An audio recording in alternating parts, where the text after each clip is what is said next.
And to second the motion, Councillor Child. Thank you, Lord Provost. It should not be me on my feet now.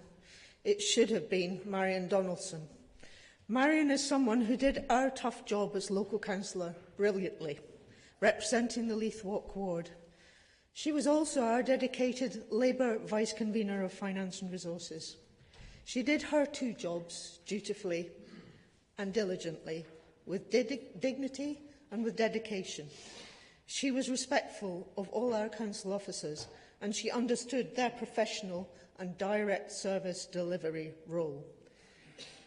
We councillors should all aspire to conduct ourselves more like Marion.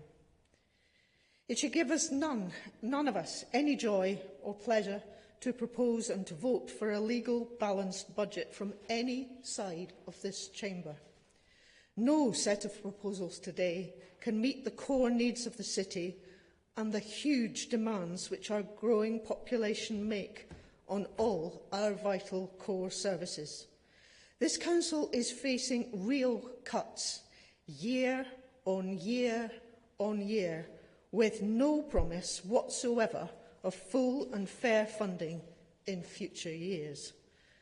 Members of the Scottish Parliament of all political parties are passing on to Council's unfunded duties and commitments.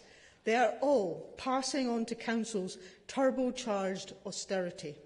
Members of Parliament and their civil servants expect councillors and this Council's officers to soak up the blame for anything that goes wrong as a consequence, and they jump in to take credit for all that we do right.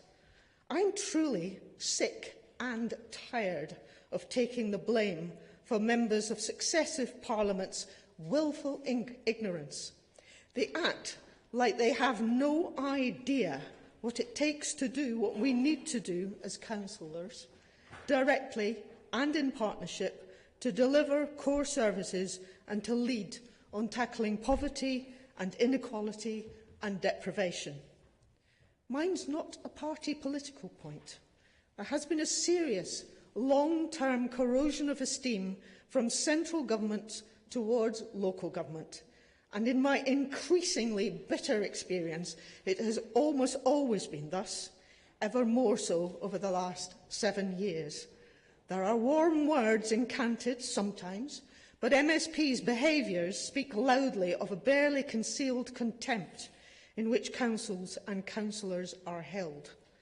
Local government is being abused, and we are losing our sense of identity as an equal partner. In a domestic setting, this would be called out for what it is: coercive control, with Scottish and UK governments as perpetrators and local councillors and councils, rather, as their victims.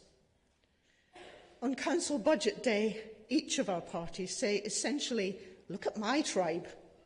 We grab headlines based on smoke and mirrors, sleight of hand, or populist posturing.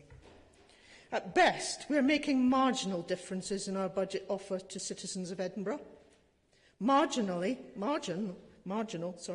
because fundamentally we've all been handed, yet again, a very poor one-year settlement from our Holyrood so-called partners. In our own ways, we're making the very best of we can of their very bad deal. There has to be a much more profound devolution of power and a proper recognition of our own identity as local government. We are Edinburgh councillors, and we're in this together. Following Theodore Roosevelt's dictum, we're doing what we can with what we have, where we are. We will divide on this budget motion, but as the late, great Joe Cox MP said, we have far more in common than the things which divide us in this council chamber. I second the motion.